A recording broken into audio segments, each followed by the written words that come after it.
Hey guys, this is Carmen from Carmen Eagleman Fitness, and I'm just jumping on live today to go over the last episode in my Kick the Sugar series.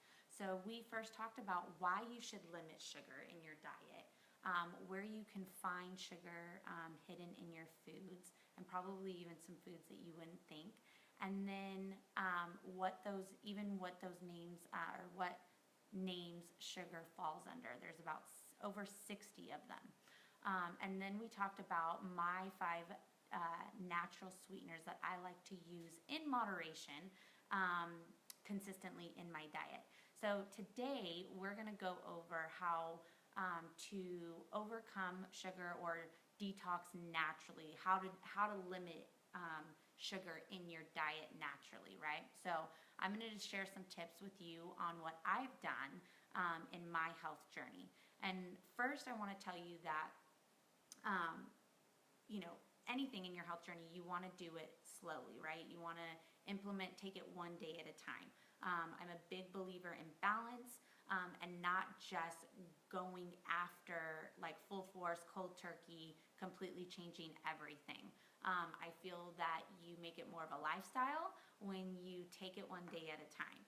So some of the things that I've done is when I first started is I slowly weaned myself off of sugar. I started slowly taking it out. And then I went into a 30-day, no added, no sugar month. I decided to challenge myself and see if I could do it. It was definitely hard the very first week, but by the end of it, I felt so great. I felt so good. Why? Because, sugar is toxic, right? Nutritionally, it has no value. And so when you can keep from eating a ton of it or any at all, you feel just so much better. So my number 2 tip is to add in more healthy fats. Fat has gotten a bad rep. It's slowly, people are seeing that healthy fats are actually good for you. But with the low fat diet, and you see, reduced dairy and low fat and all that stuff, because people thought that fat made you fat, and it doesn't. It's actually the opposite. So adding in healthier fats in your diet helps to keep you satiated longer. So your blood sugar levels are more, they're more level versus going up and down, which will help with your cravings. So healthy fats such as clarified butter or ghee or grass-fed butter. I like to buy Kerrygold because it's accessible to me. I like to get it from Costco, and I use it. It's a healthy fat. It's great. I use it with the girls' food too. It's the only kind of butter that we will buy if we're not buying some other type of grass-fed butter. So nuts, avocado, canned coconut milk is another healthy fat. You want to do whole fat canned coconut milk. Seeds such as flax, hemp, or chia. If you can get your nuts sprouted and your seeds sprouted, again, that's even better because it's easier on your stomach to digest. Remember, they can be a little tough on your tummy. But either way, those are some great healthy fat options, as well as some oils such as avocado oil or coconut oil or olive oil. You want to try to find ones that are cold pressed because, again, the way that they're processed affects how healthy they are. So if you can, try to do cold pressed. My coconut oil I actually like to buy from Costco because we use it a lot, and they have cold pressed virgin coconut oil at a really great price. So that's an option for you. Proteins are another great way. It's something that to add into your diet, or to eat more of a balanced meal of protein and from good quality sources. So it matters that it's not conventionally raised, that it's grass-fed or free organic, free range. Hi Brianna, miss you too. Free range organic chicken. The things that they're fed, they're typically fed grain. Conventionally raised meat is typically fed grain, which usually includes corn, and it's GMO. So you want to stay away from them. What they eat Plus, they're also given a low-grade antibiotics, and all that stuff affects us when we're ingesting it, right?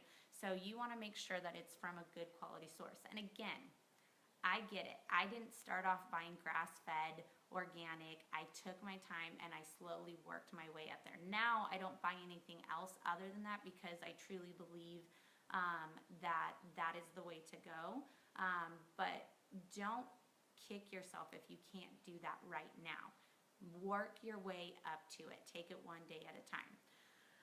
Number 4 would be fiber, adding more fiber into your diet. You can do this through a supplement. You just want to make sure that you're getting a good quality supplement.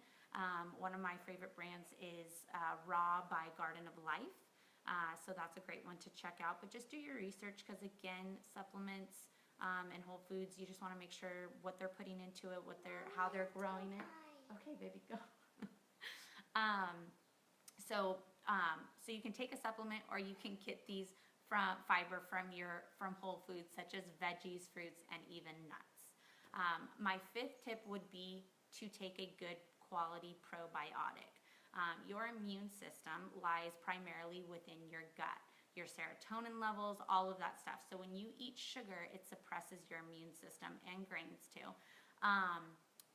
So you have essentially in your gut, you have good bacteria and bad bacteria. And when you're eating sugar and highly processed foods, you are feeding the bad bacteria in your gut, which causes you to crave more, right? When you eat sugar, you crave more. It causes you to want to eat those starchy, just crappy foods. And so when you take a probiotic, it decreases the bad bacteria. Harper? What is this? It's, Mommy's on a video right now, okay? You want to say hi? Mom life, right? Hi. This is Harper, my daughter. So when you take a probiotic, it decreases the bad bacteria in your gut and it promotes the good bacteria, which is what you want. So you can do this with a probiotic as well as eating fermented foods such as sauerkraut or apple cider vinegar or kimchi, kombucha, whole fat Greek yogurt. And again, you just want to make sure that it's the plain Greek yogurt, not mixed with fruit or stuff, because then that's when they add in sugar. And actually in all of those that I just listed, you really want to make sure that you are that you're finding ones that don't have added sugar, because again, sugar tastes good, right? So some companies will add in extra so that you'll buy it. So just look at the ingredients, just like with anything else, when you are buying those items, okay? And so I just want to remind you, this isn't a cure for not eating sugar at all. This is just a natural way that I was able to and am able to limit the amount of sugar in my diet and not crave it, not be wanting it all the time. There's still, I still indulge, I still eat sugar, just again, natural sweeteners and in moderation. So this is Carmen from Carmen Eagleman Fitness, and I hope today finds you fabulous, and I hope that these tips have helped you to be able to naturally kick the sugar out of your life. All right, guys, have a great day.